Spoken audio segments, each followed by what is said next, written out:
You. What up? All right. We got another one from MrBallen. Another one from MrBallen.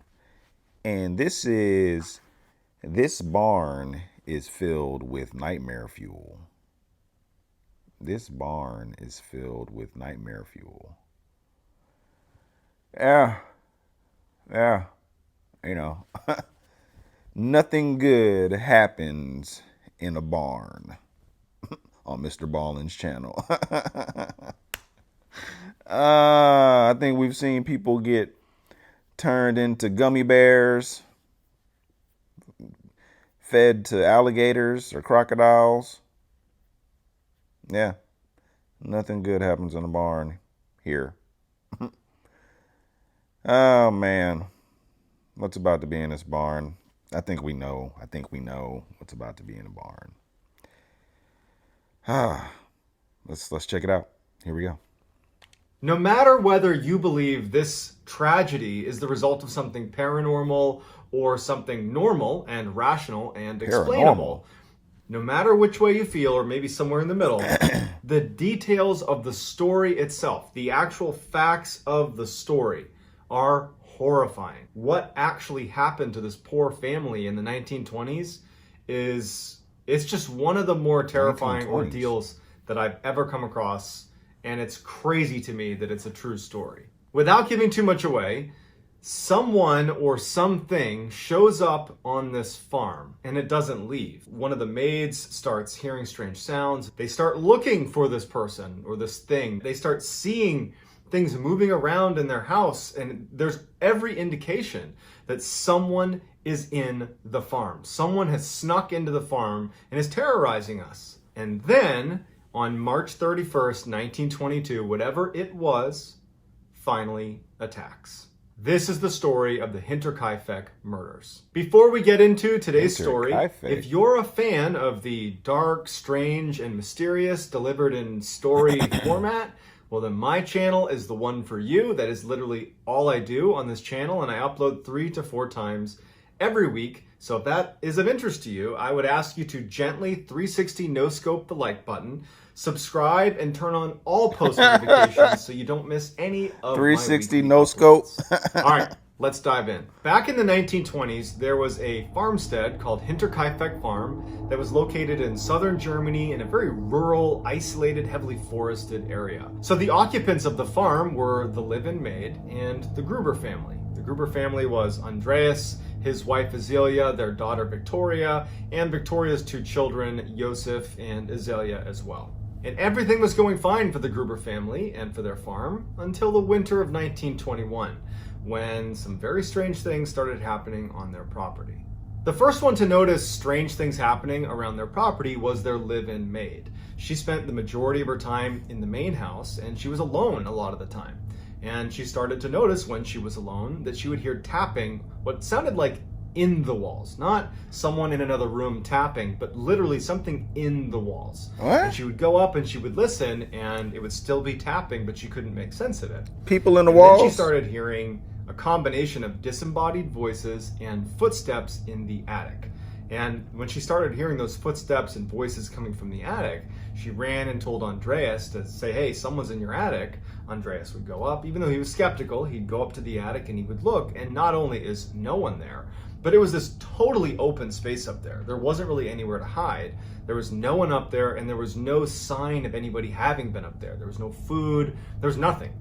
And so over the course of several weeks, the live-in maid kept saying that at night she'd be laying in bed and she would hear footsteps and voices from the attic. She'd hear tapping in the walls. She would tell Andreas, and then Andreas, he'd be frustrated with her because he didn't really believe her, and charging up into the attic, and nothing would be there. And so she was just not having it. She'd been working with this family for a long time. She did not feel convinced that no one was there. She really thought this place was haunted. And so she ultimately tells the Gruber family, like, I'm sorry, but I can't stay here another night. Whenever I'm here, I feel like I'm being watched. I quit. At night, I can't sleep because of the footsteps in the attic and these voices. I know you've checked. Why are you showing that I face? can't be here anymore. And so she quits. And it really catches the Gruber family by surprise because they rely on her help. And so they're kind of thrown for a loop because they have to replace her. And so she leaves, and now they need to go find a replacement. Over the following 6 months, they would not find a replacement, and it would create an increased workload for basically everybody on the farm, which led to a higher stress level. Everybody's kind of on edge. You know, the departure of the live-in maid was a really big deal. And so you got to put that in perspective as you hear what happens over the next 6 months. She must have did everything. At first, after the live-in maid had left, no one reported hearing any strange sounds around the house. You know, they were so busy that they didn't even have time to consider if there was any sounds in the house that they didn't recognize. But eventually, Andreas would later admit that he started hearing the tapping sounds and the footsteps in the attic and the disembodied voices, and no one's there. And so now he's becoming paranoid, and he shared his paranoia with the rest of the family, who's now also hearing these sounds and these disembodied voices and the footsteps, and despite checking and now searching the whole property. Like, they've begun to actually do a full-blown investigation. Everyone's just stressed. They don't know what it's coming from. They're mad at each other for becoming paranoid. And so they just continue on with work and try to put it out of their mind that they're hearing these strange sounds. But the activity in the house would only intensify. What was initially just strange tapping sounds and what they thought were disembodied voices turned into things going missing around the house. Most notably, a set of their house keys went missing.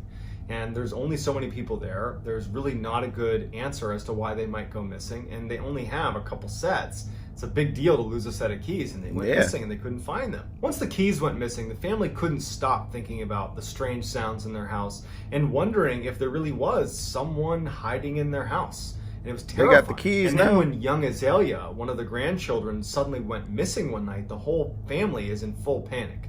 They go out looking everywhere for her. They're yelling in the forest. They can't find her. And then finally they find her, and she has no idea how she got out, where she went, and what even happened. She just was like, I don't know why I'm here. I don't know how I got out. She was exhausted. She was confused.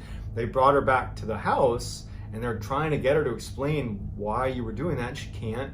They go back inside, and sitting on the table is a newspaper that Andreas didn't subscribe to. No one in the family had brought. No one even in the area, it would turn out, subscribed to this particular kind of obscure newspaper, and it's just sitting in their house. A couple days after that, they noticed that someone had clearly tried to break into their tool shed, which had loads of tools in there, very expensive.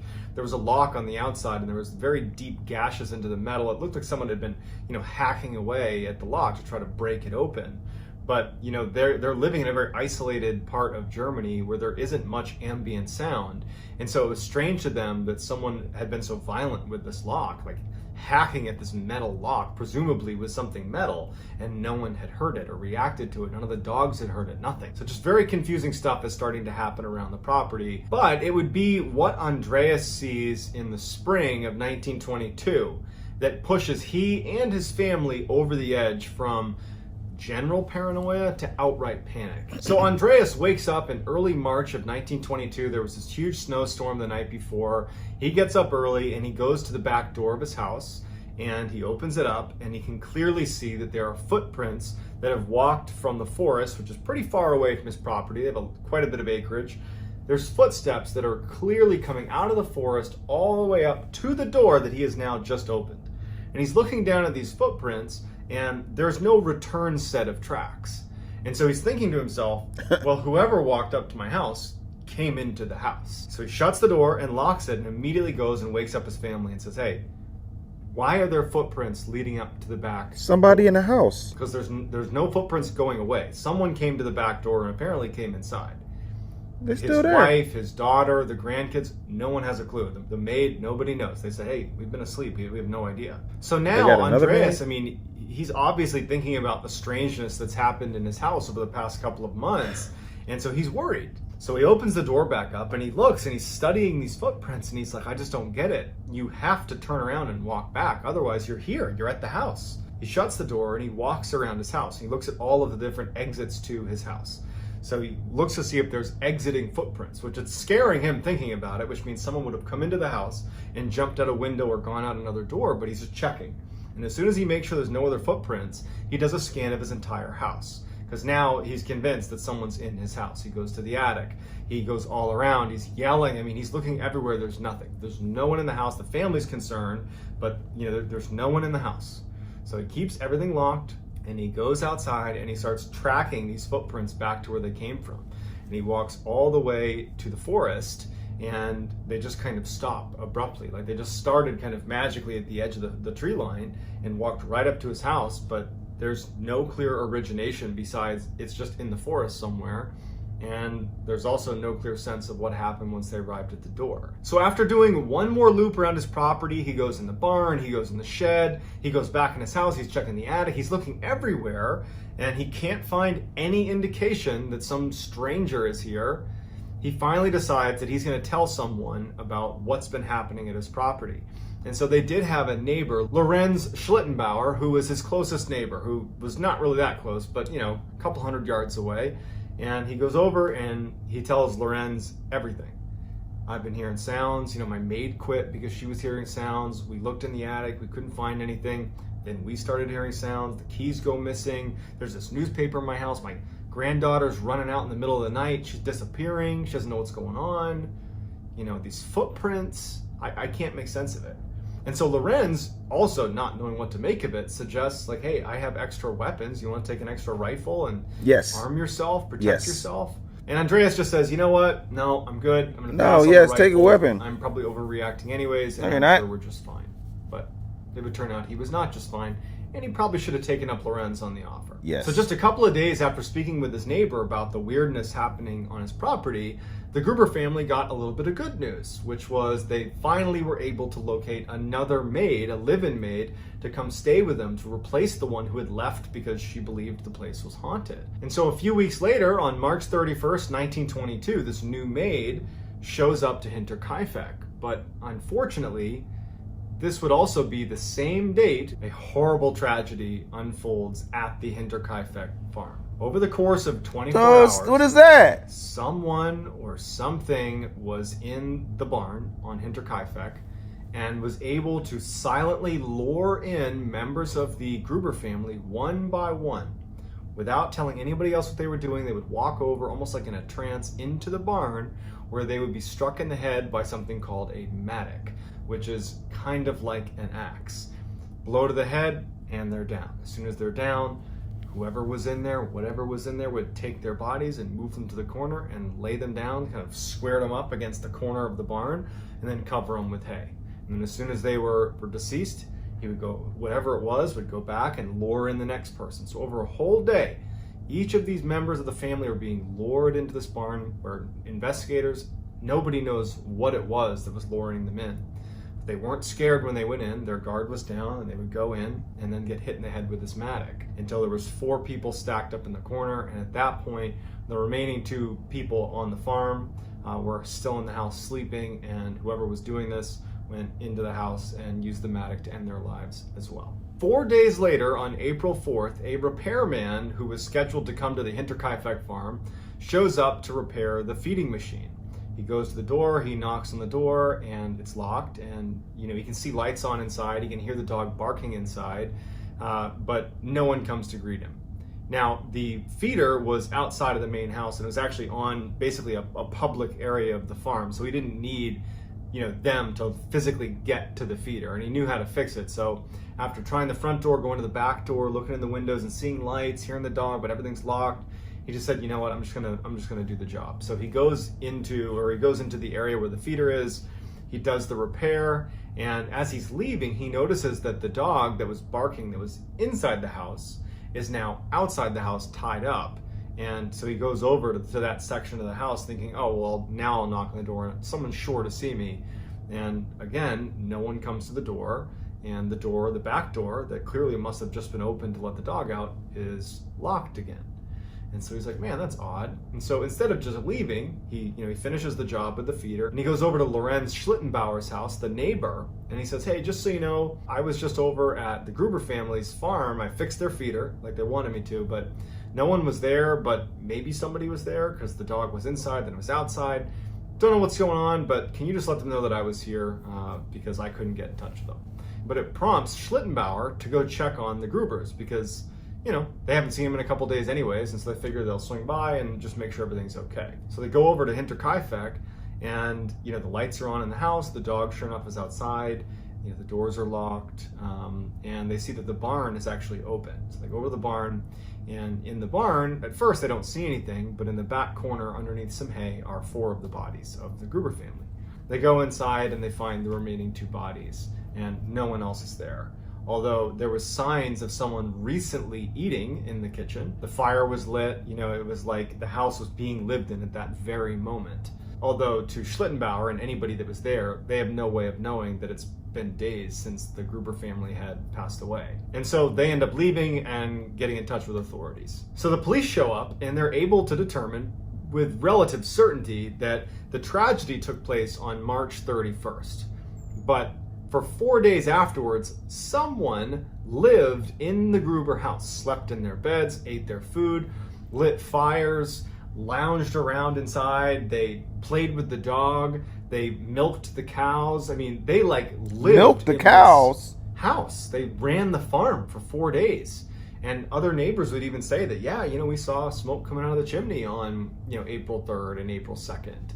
And so it was confirmed that someone had been staying in this house, which is so creepy. And so the police are a little bit baffled, and they're like, okay, well then it was probably a drifter. Target of opportunity. They probably saw this isolated farm, and they probably were going to rob them, stay there a little bit, and then leave. But when they searched the farmhouse, there were large sums of cash that were just out practically in the open, like barely hidden, that had not been taken. And anybody that was robbing the place would have taken the cash. And so probably wasn't a robbery, which leaves maybe a crime of passion, but they were like, what's the motive? And unfortunately, Andreas was not particularly well liked in the town that was nearby. And so there was lots of people that didn't like Andreas, which made it really hard to whittle it down. So they started just interviewing like crazy. They're talking to hundreds of people that were in connection with, that could be connected to this, but they're getting nowhere. They did feel like Lorenz Schlittenbauer was probably the best suspect, because he's right there, he's right next door, he's their neighbor. And in fact, he had wanted to marry Victoria, the daughter. Shit. Andreas had told him outright no. And he thought that could be a reason. Marry the daughter. But like the big issue with Lorenz Schlittenbauer being the primary suspect is, he had a farm to keep and a family to take care of. And so how could he have committed this crime and then ran the Hinterkaifeck farm for 4 days and lived there and slept there without his family knowing? And his family's like, no, he's been here with us. And so the police, they aren't able to solve it.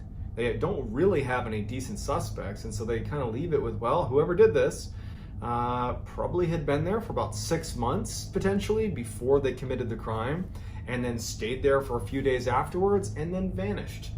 And to this day, they have not been caught. And they even reopened this case in 2007. But they found that, despite the number of suspects and despite the evidence available, it just wasn't enough to provide any sort of clarity on what actually happened. So it remains a huge mystery.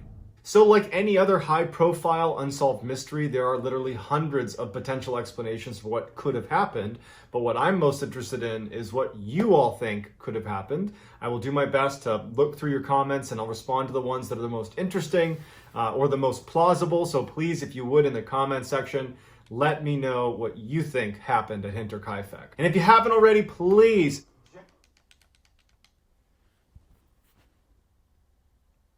They reopened the case in 2007. Why would they reopen the case?